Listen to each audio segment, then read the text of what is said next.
We are celebrating summer. We have fresh tomatoes and cucumbers, roasted peppers and scallions, steamed mussels, shrimp, calamari, and scallops, crunchy celery, and that is a very delicious seafood salad. Welcome to Project Foodie. My name is Daniel Holzman. I'm the chef and owner of the Meatball Shop restaurants in New York City. And you are here in my home kitchen in Brooklyn, New York, where we are about to blow your mind with our seasonal summer soiree seafood salad. This recipe has 3 fairly simple, be it time-consuming steps. It should take about 1 hour. We're gonna learn a ton of techniques making this seafood salad. We're gonna learn about pre-seasoning vegetables and proteins. We're gonna learn about cooking multiple types of fish or seafood in one pot. And we're gonna learn about cooking right over the burner, direct fire, where we're gonna roast peppers and green onions. This salad was the product of one afternoon out on Long Island when I stopped by an amazing seafood store called Corjane Quag, where every single thing is delicious and I just can't stop buying. At the end of the weekend, I was left with, well, just so many different fish and shellfish. I needed to make a big old seafood salad, and this was what came out of it. And it's been a staple of my repertoire ever since. This is the kind of salad that I like to bring to a potluck or a barbecue where I've got a bunch of people there that I really want to impress. I'm making a big old batch. It takes some time, so you might as well make a lot. It tastes even better after it's been marinated. I also love to eat this for lunch. It's a great appetizer, but honestly, it makes a meal in itself. There's a lot of bullshit that comes out of my mouth. It just flows naturally. So I'm enthusiastic about almost everything, whether I like it or not. But in this case, I ain't lying. You should be trying our summer seafood salad. First and foremost, I want to gather all of our ingredients and have everything sensibly laid out. In a restaurant, we call this mise en place. It means having everything ready at a hand's reach for when you need it. Step 1, we're going to prepare and cook all of our seafood. We're also going to roast the peppers and green onions. Step numero uno. We're going to prepare all of our seafood. So, first and foremost, I like to sort through the mussels and make sure that all of them are alive, and we're gonna debeard them. So here's the deal. Mussels live in tidal areas, and they all clump together and they grow on stuff so they don't wash away. And when they grow, the way they hold on is with this little thing right here, which is called a beard. And you wanna pull this out because this is really, really tough. It's got sand in it and it's off-putting. So the way you do that is you're going to squeeze the mussel together and you're just going to pull it out. It pops right out. So not all the mussels have beards. Usually these mussels that I buy in a market have been pre-cleaned or they're farmed in a way that when they pull them off they get the beard out, but a few of them do, and you want to make sure to get all the beards out. And if any of the mussels are broken, the shells are broken, or they're open and they're not closing up, we're going to toss them. That's a euphemism for throw them away. So we can do that. If you're buying wild mussels, and wild mussels can be amazing, there are lots of mussels from all over the world. They're very, very delicious. You want to give them a really good scrub.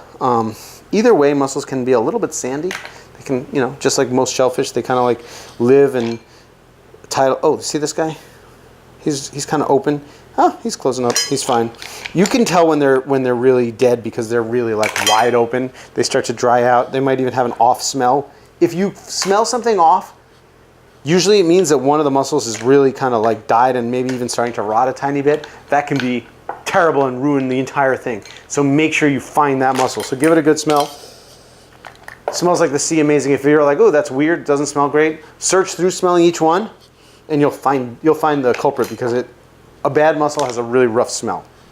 Once we have kind of like debearded them all, here's what I'm going to do. I'm going to wash them in just cold water.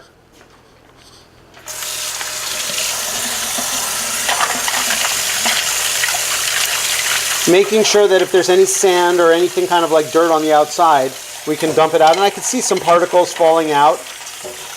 And then I'm going to leave them soaking in some salt, in some water with a pinch of salt. And what that's going to happen is these guys are like, I've been sitting out all day. It's a little dry out here. I'm from the ocean. Woo, salt water like the sea. I'm thirsty. They open up, they drink some of the salt water, they spit out whatever they've got, and if they have any sand in there, it spits out. If you have really sandy mussels or sandy clams, you can actually put them in salt water with like a little cornmeal, and they'll eat the cornmeal and spit out the sand that they have in them, and it's a great way to clean the sand. Otherwise, it's really difficult. So, our mussels are soaking, and now we're going to go ahead and we're going to peel our shrimp. So, peeling shrimp is really easy, and here's the deal. I watch people struggle with this because they don't know how. Here's what we're going to do. We're going to take the shrimp, and starting at the top, the head side, we're just going to separate the little legs from the peel like this. 1, 2, 3, 4, 5. Then we're going to take that whole peel in one finger. We're going to turn it around and pull the whole thing off. Now we have the peeled shrimp with the tail. This is perfect for shrimp cocktail. You've got the little thing that you're going to eat and hold off, but in this case we're going to dump it right in the salad. So I'm going to pinch here, I'm going to pinch here, and I'm just going to loosen it up and pull this off. And ideally we take it off and leave the little kind of like flipper tail intact. Flip a tail. So like this. We're going to just go 1, 2, 3, 4, 5. Use our thumb to kind of peel all the shrimp off. Open it up. Crack it open. Again, use just the kind of tip of the tail and pinch and pull. Look, I pulled the little flipper tail off. No problem. It'll be delicious. Oh. So, again, 1, 2, 3, 4, 5, and peel. And then right off. 1, 2, 3, 4, 5, and peel. And then right off. So we peel all the shrimp, and then we're going to cut them in half and wash them. So shrimp eat, and they have one kind of vein down the center of them, which is their digestive tract. And in that is where all the kind of sand is. So if you've ever eaten kind of sandy shrimp, now again, they're farm-raised shrimp, and then they're wild shrimp.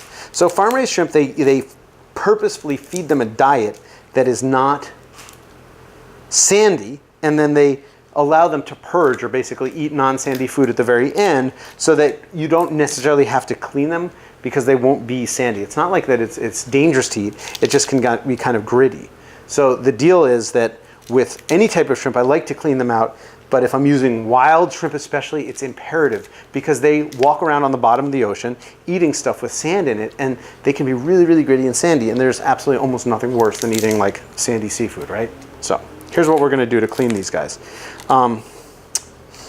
Normally, if I was going to clean a shrimp, what I would do is I would take a small knife and I would just trim like this, slicing just barely through and opening it up, and you could see that this is where their digestive tract would be, right? Now, this one happens to be completely clean. It isn't filled with anything. However, if it was, let me see if any of them have a more robust appetite. This guy here. So when I open him up, just slide it through, you can see that he has some shorts, and that is what we that is what we absolutely want to get rid of. He also happens to be a lady, and she happens to have a roe sac or an egg sac right there, which we're going to get rid of also. Not to be disgusting. Anyway, in this particular case, I'm going to split the shrimp in half, so that'll happen while we rinse them. We don't actually have to pull out the veins, because what's going to happen is we're going to just take them and lay them flat, and we're just going to slice through, splitting them completely in half. So again, I take them, I just carefully slice them right in half like that. And this is something that takes a little bit of practice, but you get used to it, and basically you can just kind of split the shrimp, peel them, turn them, and then split them right in half. See what we got going on? A sharp knife helps. If you are having a hard time, use yourself a really small knife. That makes it a lot easier. Or if you're like, not as proficient, you don't feel comfortable like that, you could kind of saw through them like this, and that's completely fine. It's just that after you've kind of been doing it for a while, you just slice the shrimp in half, and that's what you do. And then once we've sliced them in half, because we want to clean them in the most efficient way and also kind of just rinse them off, what we're going to do here, we're going to put them back in this bowl, And then we're going to rinse them underwater and make sure that we clean them completely.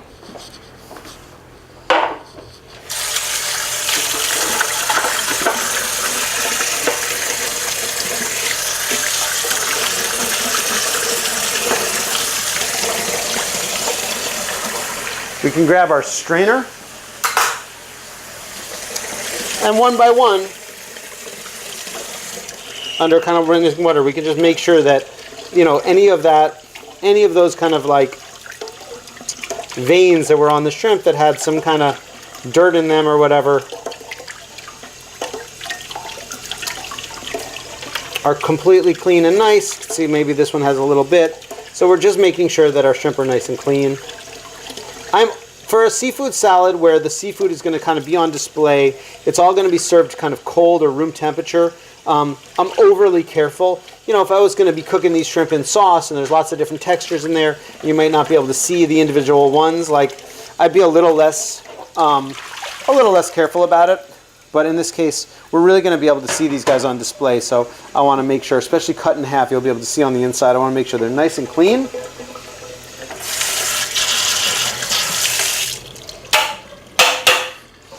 And then what we'll do is we're just going to season these with some salt and give them a mix. It's important to season stuff in advance because what's going to happen here is you want these shrimp to be individually seasoned in our salad so you can taste them and they'll be really great. If you don't season them and you just kind of season the whole salad, the shrimp won't really stand out. And on top of that, if you don't season them early enough for the salt to absorb into the center, they can A, get overcooked a little bit more easily, and B, the salt will never sink into the center. So I always like to kind of pre-season all of my seafood. So our shrimp are seasoned and sitting to the side. Our scallops are really easy. Scallops have a mussel that's a little bit tough stuck to the side. It's this guy right here. Some of them have them on there and some of them don't. So you just want to kind of go around, and if there's anything that's like, you can see that it's perfectly round and nice, and then, oh, what's this little thing tagging on? That is the mussel that is a little bit tough.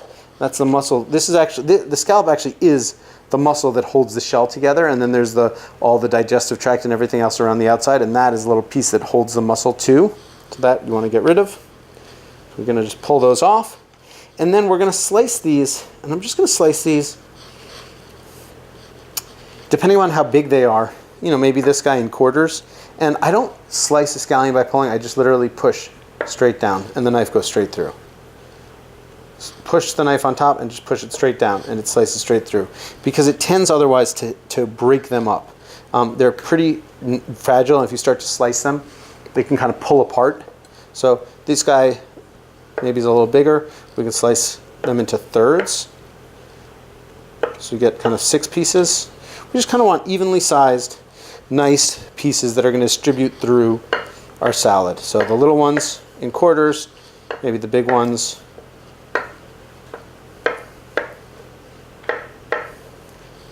into 6s. And then just like the shrimp, we're going to season them with just a little sprinkle of salt so that they have a chance to absorb the salt all the way through and have a nice unique flavor that's going to stand out in our salad. So we've got our scallops nice and seasoned. We have our shrimp seasoned. Calamari, I usually want to rinse this just under some cold running water and make sure that there's nothing left inside. So if they've been cleaned, what you'll notice when you open them up is some of them have just a little bit of kind of like schmutz stuck in there. This guy, I wonder if there are any bones in any of these guys. So calamari is an invertebrate. It doesn't have a bone, but it does have, oh, there it is. This like really weird looking, almost like plastic looking see-through piece that's a piece of like cartilage. That's the only kind of bone in a calamari, and you need to get this out because it's really, really chewy. It will never cook out, and it'll give you like a piece of plastic in your food kind of feel. So, you know, we're going to rinse them underwater, feel inside, and make sure none of them have kind of any of that left. And in this case, to plug up the sink, you know, I always would like clean out our sink. I've cleaned and sanitized, but I want to just kind of make sure that I can go through, put my finger in there, and make sure that none of them have any stuff inside. And in some of them, you can see they do have a bit of stuff inside, and I can get rid of it. Just kind of pull it out. Even though these guys were pre-cleaned and seasoned, they have a little bit of schmutz in there, some of them, and that's always going to be the case. So you got to kind of just clean them out. If you really don't feel comfortable with this, you can always ask your fishmonger to clean and cut your calamari to whatever size or shape you want. You know, I'm like if you don't feel comfortable doing it yourself, you shouldn't be eating it kind of guy. But I understand that I'm also an outlier who kills his own animals, ages them and eats them. So, you know what? To each their own. Like,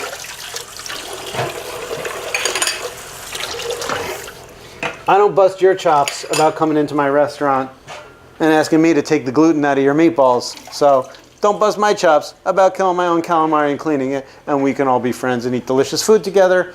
You know, let's all live and let live.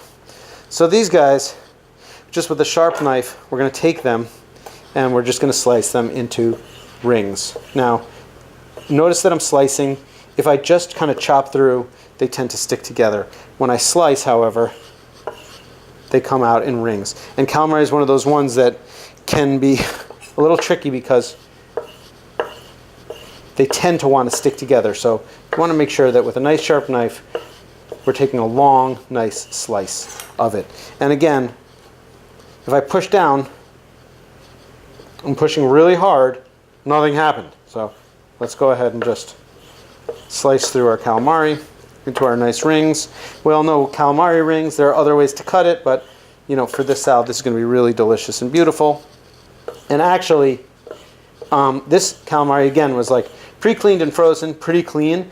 If the calamari, sometimes what will happen is the ink sac, so we all know that the way the calamari escapes is it makes a smoke screen. It's got an ink sac, squid ink, that it kind of like squirts out and that makes the water murky, and then it can escape. And that's its escape mechanism. Well, sometimes that ink sac will break and it'll stain the calamari a deep sepia color, in which case, after you've cut it, you can wash it again and get that out. So it's completely fine to eat. Actually, I have little packets of squid ink that I use to like color stuff and has a really, really delicious flavor. Squid ink pasta is really, really delicious. But in this case, we want the nice kind of white, fresh, summery rings for our, is that schmegma we were talking about? Ugh.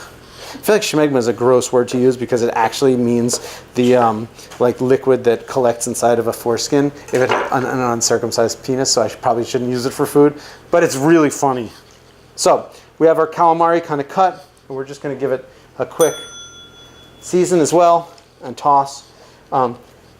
Pre-seasoning all of our meat, all of our seafood is absolutely the way to make sure that you're going to get the best flavor. Even if it's just for a few minutes for something thin like this, it's going to make a big difference. And then, like always when I'm working with raw protein, but especially when I've got some kind of like seafood that's got a lot of flavor, and I don't want like raw, dirty shrimp flavor in my like nice salad, I'm going to go ahead and I'm cleaning and sanitizing everything before I continue. So this guy's going to go right in our sink, and hot soapy water.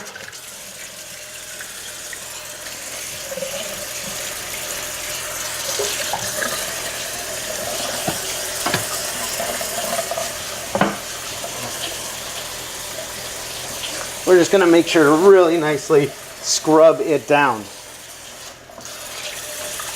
And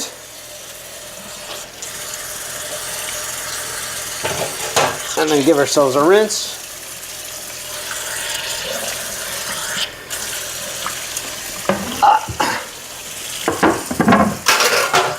And I didn't put it on the tool list because I think it's not completely imperative, but a really great tool is a bench scraper, which I love to use because it's a great way to kind of just dry off and scrape a wooden cutting board so that it's nice and dry and clean. And then we can just kind of give it a final wipe down. And we're back and ready to finish. Back in business. Okay. So we have our calamari, our shrimp, our scallops cleaned, and our mussels are soaking. What we're going to do here is we are going to start cooking the seafood, and we're also going to roast our peppers and our scallions. And we're going to cook our peppers and scallions right on the burner, which is a cool way to do it. And it's also gives it a ton of great flavor, roasted flavor. If you're like an outdoor summer person and you got a barbecue, you could definitely do them on the grill. That's awesome. If you're like me in a New York City apartment, a little bit sad, we actually cook stuff right on the grill. So that'll be pretty cool. Right on the burner. So that'll be pretty cool. What we're going to do is just turn on our flame to high, and we can put our pepper right on top of the burner like that. While that's happening, we can start with our garlic. Clove of garlic, peeling it by taking the side of our knife and giving it a little pound. Just loosens the skin and makes it peel really, really easily. And also starts to kind of breaking it open to chop. And then I'm just going to kind of roughly chop this guy into some thin, nice slices. Nothing too crazy. This is really going to flavor our seafood, but most of this garlic is not actually going to get served. It's going to be left over in the cooking liquid, so I'm not overly careful about it. And what we're going to do is take our pan with our tight-fitting lid. We're going to add our olive oil to it and our garlic.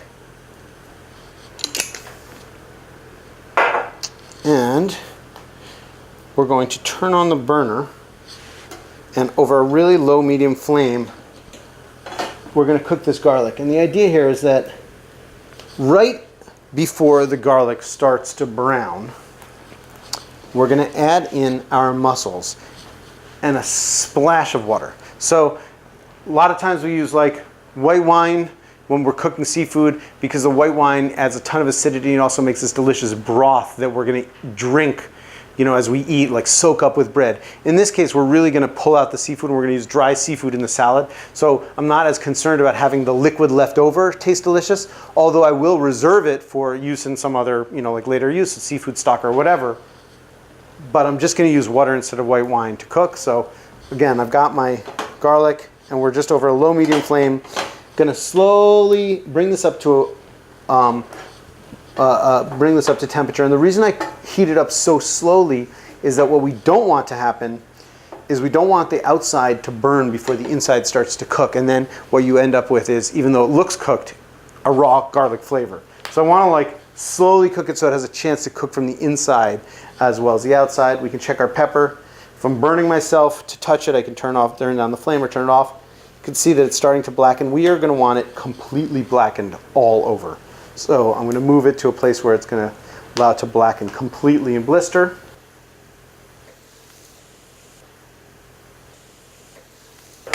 If you have an electric stove, I've actually cooked a lot of stuff right on the burner of the electric stove. It's great for blackening onions. It'll work with the scallions. But for something like peppers where it won't all contact because it's got a kind of contoured skin, you can put it under the broiler. So I cut them in half and I put them right under the broiler with my pan as close as possible to the broiler. And again, that'll work pretty well. That'll work easily. So I can see our garlic, and look, our garlic is perfect right now. It's just starting to have a little bit of brown color, and I'm going to pull these mussels, and just using my hand, I'm going to pull them out, and I'm going to add them to the pan. And again, there's a little bit of water left on these mussels because I'm soaking them in this water, right? So as you can see the water dripping off my hand, that is going to be enough with a tiny splash here if I cover them, turn the flame up to high to start to steam these mussels. And the idea here is that we're going to cook them for 1 minute, at which point we're going to add the shrimp, at which point we're going to add the calamari, at which point we're going to add the scallops, in that order, and they're going to cook just barely. See this guy? Completely black. That's exactly what we want. We can flip it over to another side. Notice I kind of put it off to the side where the burner is really touching it. My mussels have been cooking for maybe 30 seconds, so I'm getting ready with our shrimp, our calamari, and our scallops. So, guys ready? I'm feeling a little nervous. Are you nervous? Whew! It's pretty exciting. Our mussels have been cooking for about 1 minute. So now we can open them up. And I can look and I can see that maybe 1 or 2 of them are starting to steam open. What I don't want is to overcook them. So we can add our shrimp, which are going to take the next longest. And if we just put them on top, they're not really going to steam through. So I want to take a second to kind of give them a little stir around. I can close it back up, let them continue to steam.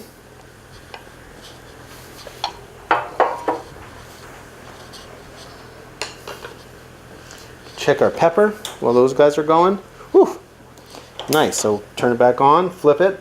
Going to get black over here. And we're actually going to cook these scallions in exactly the same way. So we can take these guys and we can just put them right over the burner like this. And I'm going to start at the kind of green end and let them start to cook right over the burner. It's going to give them a little bit of a charred flavor, and I'm going to turn them and mix them. Our shrimp and our mussels have been going for about 1 minute, so we can add our calamari in. So just kind of give them an open. You can see that some of the shrimp are starting to get a little bit of color. Perfect. We want them to be orange when they're cooked. Our calamari can go right in. Again, I need it to kind of contact some of that water at the bottom. Otherwise, they're not going to fully cook. And remember here that every time we open it up and we put ice cold seafood in, it's going to cool it down. So that's going to make the cooking longer. So if I was just cooking mussels, they'd probably be done by now. But every time we open it up, put it in, cools it down, comes back up to temperature. Scallions are starting to kind of get a little bit blackened. We don't want them all to be blackened. We just want a little bit of that charred flavor. Again, I can kind of look around. I think I can use a little bit more. Our calamari, our shrimp, and our scallops have been cooking for about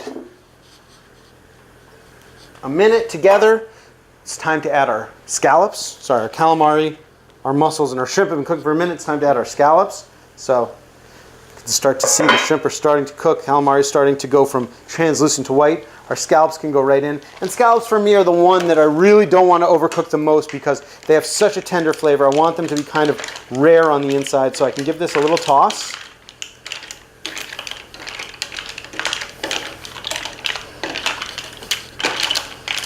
I'm going to squeeze our lemon right in over the top. Oh, shucks. Maybe move these guys over. Flip them around. I'm going to squeeze our lemon right in over the top so I can take our lemon reamer or strainer, put it right on top so I don't get any seeds in there, and just kind of squeeze and do the old squeeze and twist.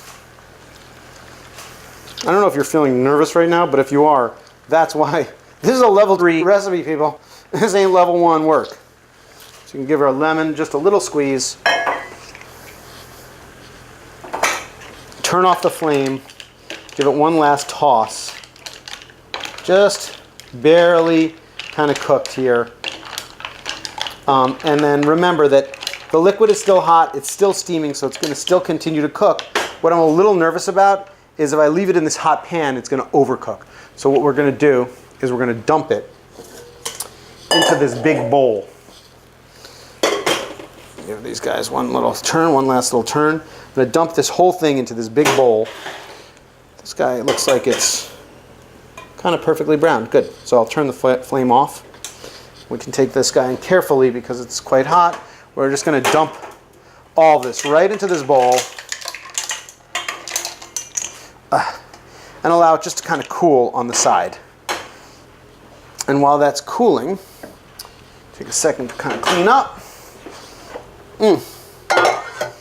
And now that we have our peppers completely charred, what's going to happen is we want the peppers to cook. And the way we're going to cook them, we're going to take this guy, we're going to put him in a bowl, we're going to put the scallions right in the bowl as well, and then we're going to take our cling wrap or our plastic wrap, and we're just going to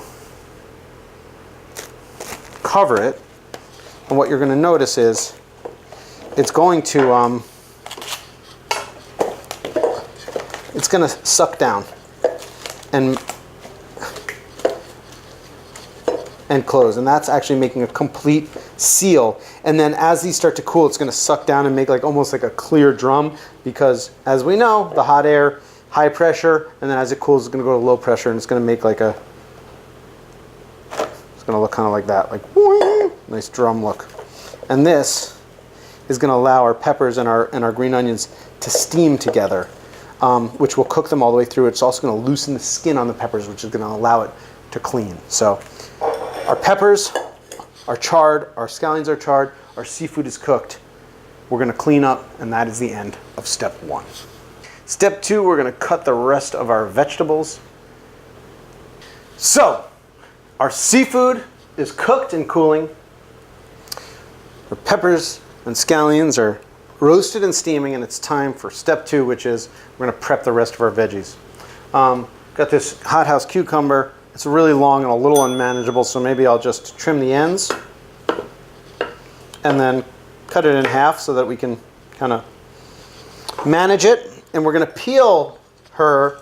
However, I like to leave a little bit of the peel on. So for every kind of full peel I take off, I leave a little tiny thin strip of green on there. And that's going to leave, that's just going to kind of like give our salad a little bit of a kind of like festive flair, as it were, because this is the kind of thing that takes a little bit of extra time to make, a big salad like this, and what I don't want to do is serve it all for myself. Even though I'd love to eat it all myself, I'm kind of making it presentable to the people on the buffet that are going to eat with their eyes before they select my salad.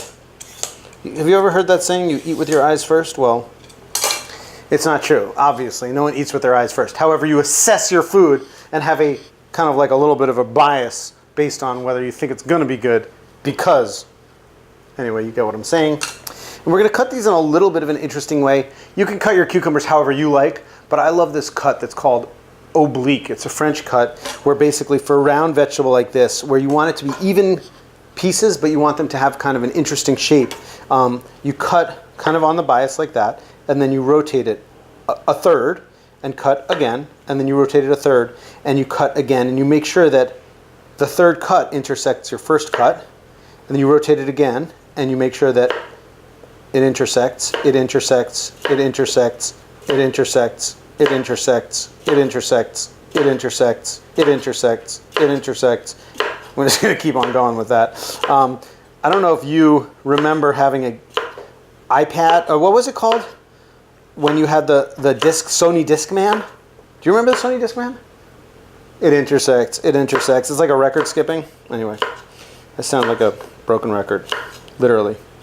And what you get, I kind of like it because you get all these perfect bite-sized pieces, but they all look a little bit unique.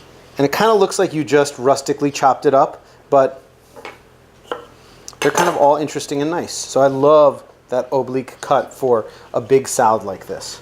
Oh, they're crunchy and delicious. It intersects. It intersects.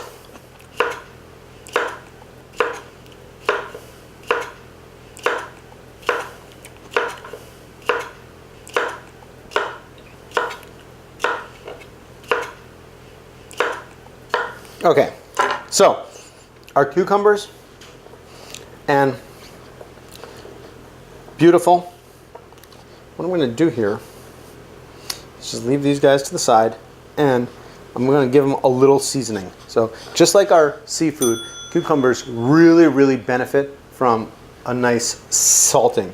What's going to happen is it's going to pull out some of the liquid. They're filled with water, and then it's also going to crisp them up, because as the moisture comes out, the structure intact, they're going to stay nice and crispy, and we're going to see some water actually leaking out of these.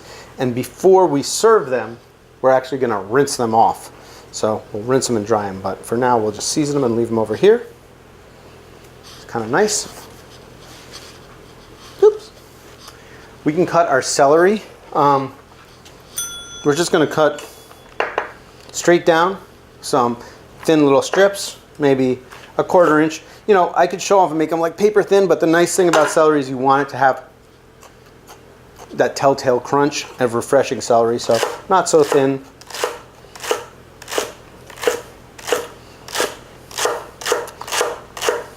And there's some leaves in the center of the celery that honestly, I don't mind in my salad, so we can leave them like that. So some celery. Great.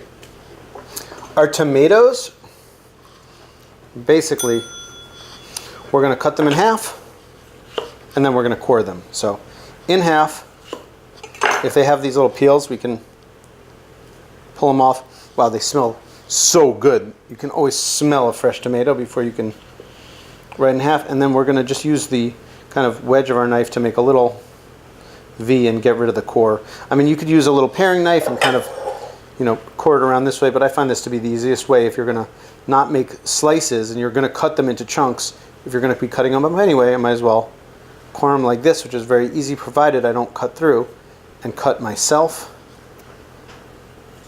So little V, core them out.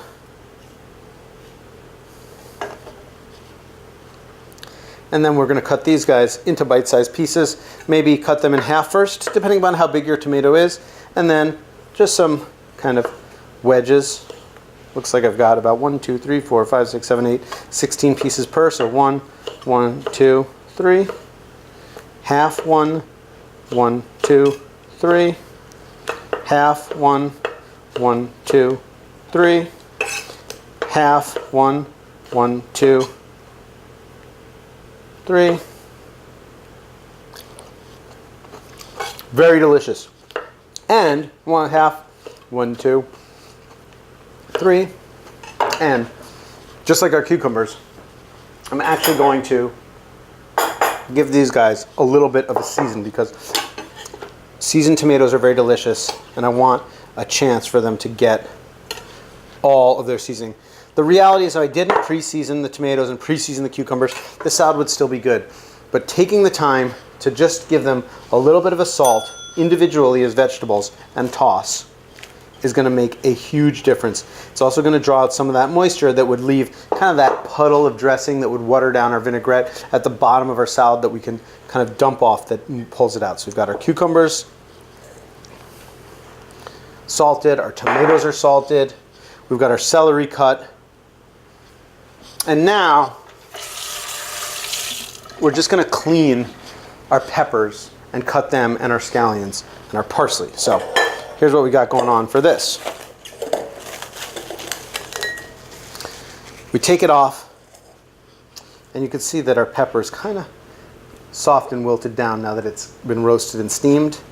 Our peppers, and there's this really nice charred flavor. So char, or the flavor of burnt, actually can be very delicious. When something is very sweet, it gets caramelized, and when caramel burns, it's very bitter. So sugary things burn and get bitter. Things that are inherently less sweet, less sugary, actually get a really pleasant flavor when they're burned, provided you don't burn too much. So this char is going to be completely fine, and we're going to add it all in and not worry about it. However, what I am going to do is I'm just going to trim off the little furry root ends. And you could have done this before we cooked them, but I didn't. So we're going to do them now. And then we're just going to slice these kind of a little bit smaller at the root end, and they're still a little bit crunchy. And then maybe a little bigger as we get into the bigger end, and these are going to be really delicious kind of charred scallions, which you can put over here. And then the pepper, here's what we do. So we take our pepper, we're going to cut it straight down the center, just like that. There's a little bit of liquid in there. Wow. Wowzerini. The seeds we're just going to pull out and cut off. So the seeds we're just going to pull out and we're going to cut them off right here. Now, I don't want to get any seeds in there. However, if I get a seed or two in there, it's not going to ruin Christmas. So don't go crazy trying to, like get every seed out of there. But I do want to try and trim out some of this white pith. So you just kind of trim it straight like that, and look, the pith comes right off. At which point we can kind of put them face down. So again, I'm just going to lay them flat, trim the pith. Kind of wipe off anything that I've got over here, lay them flat, and then using the sharp side of our knife, we're actually just going to scrape the skin and that burnt stuff right off. Now, again, I like some of that kind of burnt flavor, so if there's a couple of little pieces of char on there, that's completely fine with me. That's going to add flavor and it's going to be really delicious in our salad. You know, you don't want any giant pieces. No one wants to munch on a giant old piece of charred garbage. So it's garbage because I'm throwing it off to the side. It's garbage, just like that. And you know, if I'm doing a lot of these, maybe I'll cheat and I'll rinse them underwater. But the truth of the matter is, again, as soon as you start to do that, you really lose a lot of that character, the charred flavor. So if at all possible, I take the time, even though it's a little meticulous, to just kind of peel them. And once you get a hang of it, it's pretty easy. We can give our cutting board just a little clean. Again, I'm not overly meticulous because I kind of like some of that charred flavor. And then we can cut these guys. So maybe we'll cut them into strips, cut them in half first, and then just cut them into some nice strips that are a little bit of a different shape. So we've got some different shapes in our salad. So maybe just some kind of half-inch strips. So we've got some peppers, strips of roasted peppers. We've got our cucumbers salting. Our tomatoes are salted and cut. Our celery's cut. We've got our green onions. And now we can just kind of cut some of our parsley. And basically what we're going to do, I'm just going to kind of roll my bunch up. Again, I say this all the time, but I really like the parsley stems and I like the texture of them. So I'm not going to go through and pick the parsley. If you feel like you need to pick the parsley, waste your own time. But I promise you it'll be delicious if you don't. So I'm just going to take a larger cut off the top because look, these nice big sprigs have really tender stems. And then as the stems kind of get thicker as I get down, I'll just cut into thinner strips until I'm finally kind of like very finely julienning and mincing simultaneously the stems. I find that to be a really nice way to kind of add some nice different size pieces of parsley and some texture into our salad. So as promised, our cucumbers have been now salting for a couple minutes and you can actually see the water starting to bead up on there. If I were to taste this, I go, whoa, that's too salty. So what I'm going to do, I'm just going to pop them in this bowl over here and I'm going to give them a quick rinse. Look at all the water that's pulled out of those. I mean, it's really amazing how much of the moisture is sucked out. So I can just, with some cold water, give these guys a rinse.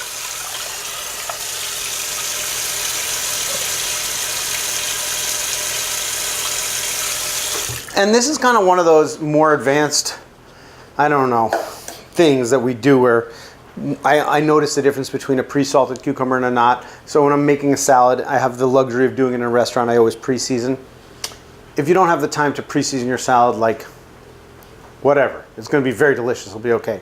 But we're here to learn how to cook and make things as delicious as possible. So our vegetables are cut, our seafood is cooked, and that is the end of step 2.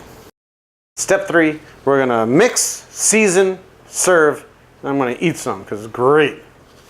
People, we've done all of the prep work and now it's time for the fun and magic of step 3. We are about to make and finish our very delicious seafood salad. So, you ready? I have my large mixing bowl. And here's what I'm going to do. Putting all of our kind of garnish and all of our ingredients aside, here is what we are going to do. We're going to pick out our seafood.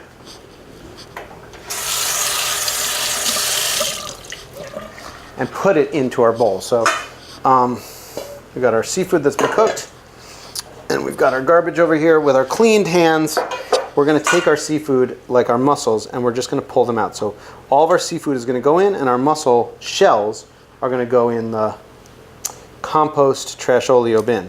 And this is another opportunity to kind of look and see if there's any schmutz in there, like any sand or any of the beard that hasn't come off. So don't put anything in there that isn't going to be beautiful.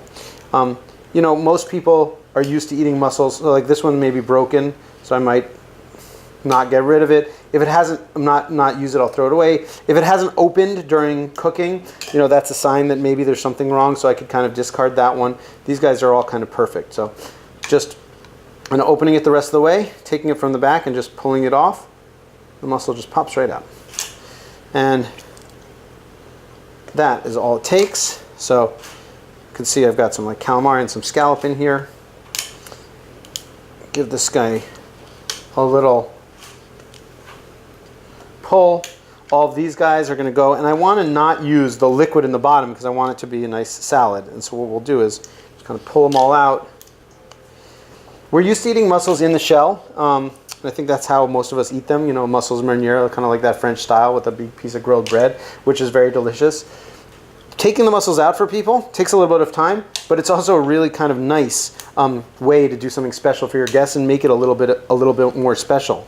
They sell canned mussels that are pre-cooked and pre-shelled. They tend to be a little tough because the canning process requires them to cook them a little longer and hotter than we would here, but you can use those. And if you want to be really lazy, although it makes a nice presentation, you can leave a couple of the mussels in the shell in the salad, or all of them in the shell in the salad if you just hate your guests.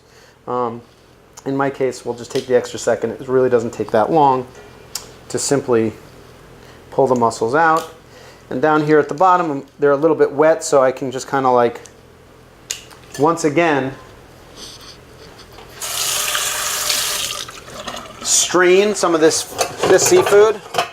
I said that we're not going to use the liquid. However, the liquid is kind of delicious. It's a delicious shellfish broth that I would use for something else. So I don't want it to just drain into the garbage. I'll throw it into a bowl, drain it out, and then I'll use that for something at a later date, something different. But no reason to get rid of it because it's actually very, very delicious. So I can leave that off to the side. You can make shellfish soup, people. Don't be shellfish. You get it? Don't be shellfish? Anybody? No one got it? I don't know, my girlfriend keeps telling me that if I say get it after a joke, it means it wasn't funny. But I think that there's a sense of irony there and it makes it more funny and she just doesn't understand. What do you guys think? Text us at 415-378. Text her at, imagine, just give out her number. Feel free to call her and tell her she's wrong. All right, so our mussels. Somebody named Liz, who's the most amazing photographer, who happens to be doing us the great favor of working with our meager Project Foodie project to help make our food look as delicious as possible when I'm not talking, because she's a still photographer, asked me to make a mussel joke. But you know what? I don't sink to that level. I'm embarrassed for you. She's not laughing. She just quit. That is strong. Strong, delicious flavor. Strong as a mussel. No? I tried to do something fresh. Mussels, shrimp, scallops. Oh my God. So sweet and so delicious. I feel like shellfish is one of those things that's actually really easy to cook, but is intimidating. So people don't cook it at home. And when you bring a seafood salad, a shellfish-rich salad to people's house, even though this wasn't terribly expensive or terribly difficult, it seems like you've gone like the extra mile. So it's a really kind of nice thing to do for people when you want to go above and beyond. We can give our big bowl here a nice rinse.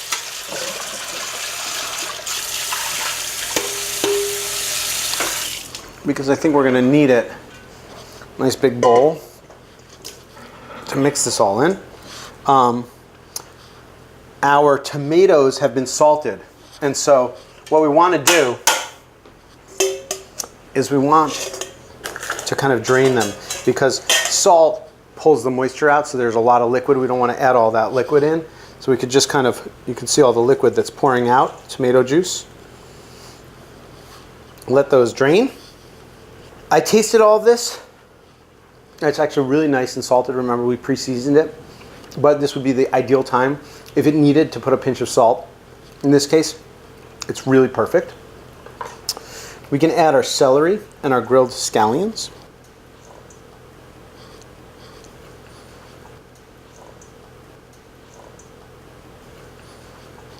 Our chopped parsley, fresh parsley. Our roasted peppers.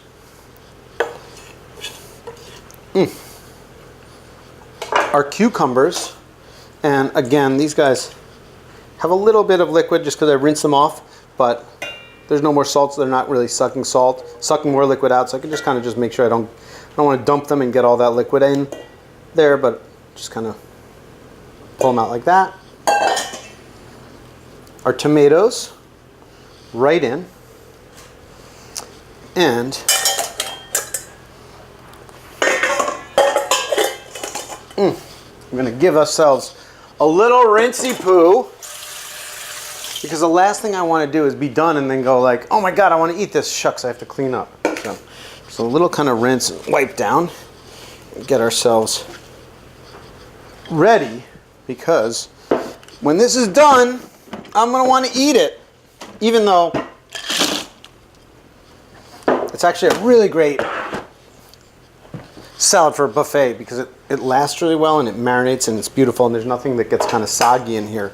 So kind of makes it really nice salad for a potluck or a barbecue, or to just like leave in your fridge and eat. This is, you know, people talk about like meal prep. Well, how about making one thing that's delicious and eating it all week?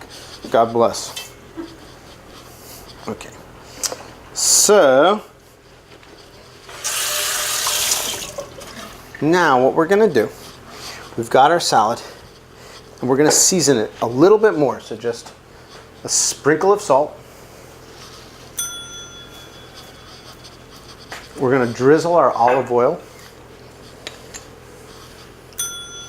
Really good quality, lightly flavored olive oil.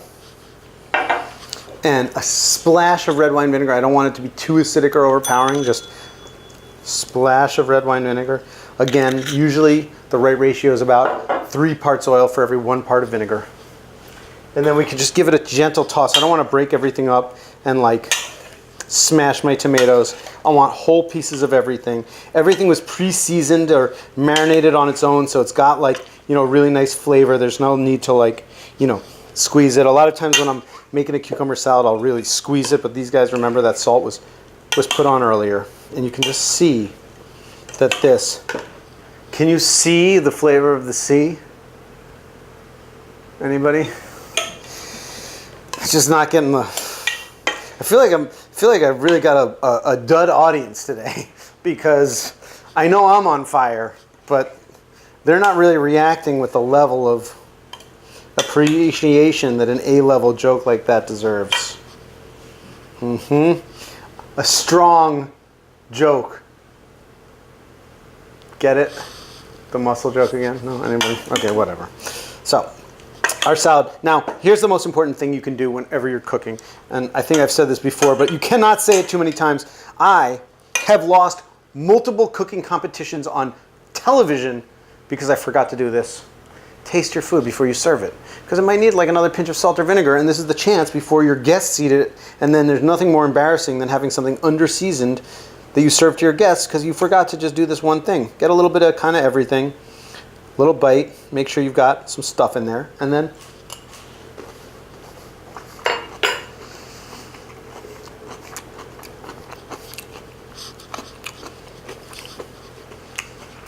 I need a little more vinegar. What can I say? Just a splash, you see? Good thing we tasted. But the reality is that other than a splash of vinegar, that is one of the most delectable things I've ever eaten. There's like crunchy and moist and chock full of flavor. Chock full of flavor is funny because I shucked the mussels. No? Great. I can't wait to be a dad so I can embarrass my children instead of just embarrassing myself. That is so great. I'm going to put it in a plate because the only thing missing is a glass of wine and a table full of friends. I might not even wait for them to come over.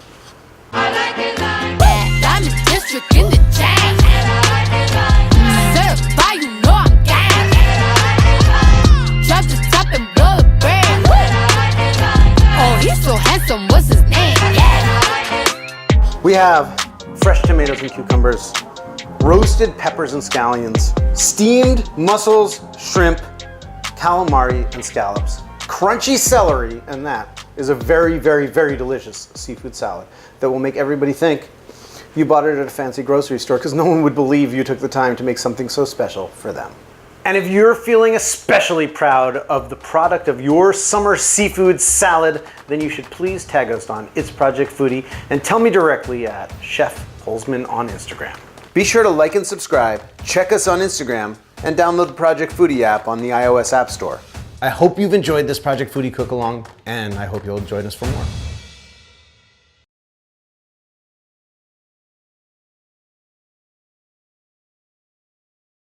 If you want to make this very delicious seafood salad, you are going to need all of these ingredients. It's actually, there's a bunch of stuff on the table, but not to be concerned. If you're missing one or two things, the reality is you can substitute out and it will still be delicious. Most important thing when we're selecting seafood is buy really delicious fresh seafood from a reputable seafood supplier. And when in doubt, if you're like, oh, that seems like it's a little bit tired looking or it doesn't smell that great, it probably is, and you should leave it out.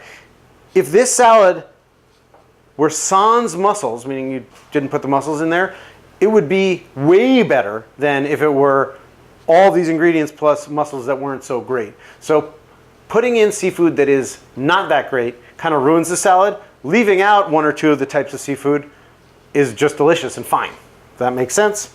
When I'm looking for mussels, I want mussels that stay closed. Mussels are a living being and their shells are their house. And the truth is, if you were to look in this bowl, you'd see that like that guy in there, he's opened up.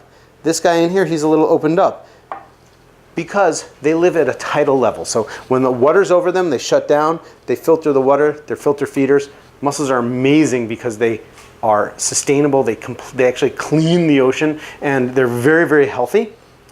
But when the tide goes out and they're above land, they open up and they breathe a little bit. They say, what's up? But if you come crawling, if you're a crab sidling up trying to eat them, they close up. So just like that, if you give it a little shake or a tap, tap, tap, you'll notice that these open mussels, oh, see this? It's not closing because he's cracked.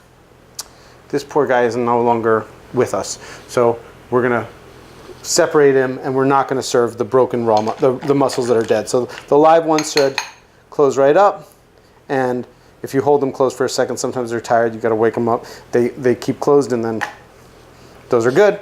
As far as shrimp are concerned, shrimp come in different sizes. They call them like U16 or U32. That is the average number of shrimp per pound. So these are U16, 18, which means that between 16 and 18 shrimp per pound, which for me is the perfect size for a seafood salad. We're gonna split them in half. They're gonna be kind of bite-sized and delicious. Shrimp and calamari tend to come frozen, either previously frozen and thawed at the market or frozen. Frozen shrimp are completely fine. So fresh shrimp are great, but the reality is the smaller the type of seafood, the faster it goes bad. So when you're using a really small seafood like this, frozen is preferable to fresh that's old, if that makes sense. Calamari, the way to tell if your calamari is kind of good is that it should be white and not orange. When it starts to get a little yellow and orange, that's how you know that it's gone bad. I love to clean my own calamari. Most people don't know how or don't love to, so most markets sell it pre-cleaned. I actually only found tubes that had no tentacles or heads, which we're gonna use. If you do have tentacles, you can just cut them into bite-sized manageable pieces. I find them to be delicious. We have some fresh day boat scallops, meaning this boat was only out, or diver scallops or something. It means the boat was out for a day. The guy dove down to the ocean in scuba gear to pick these scallops. Probably not really true, but they smell fresh like the ocean and not fishy and oily. So I know that they're delicious and not gonna ruin our salad, ruin our lunch, ruin our day. Herbs-wise, we have some parsley and some green onions. We have some celery, a red pepper, some garlic, lemon, kosher salt, a really good quality, not overly powering flavor-wise olive oil. So a light-bodied, good quality, inexpensive olive oil, and red wine vinegar. Hothouse cucumbers. If you can't find hothouse cucumbers, you can use any type of cucumber. I love hothouse cucumbers because the skin and the seeds are fairly tender, so they're nice because I'm going to leave a little bit of the skin on and leave the seeds in. Beefsteak tomatoes. The most important here is that we have delicious, fresh, ripe tomatoes. Beefsteak tomatoes for me are my favorite. In the height of summer, they're always available, they're inexpensive, and they have great flavor. But the reality is, it's more important, just like the seafood, to pick the ripest, best, freshest ones rather than the specific type.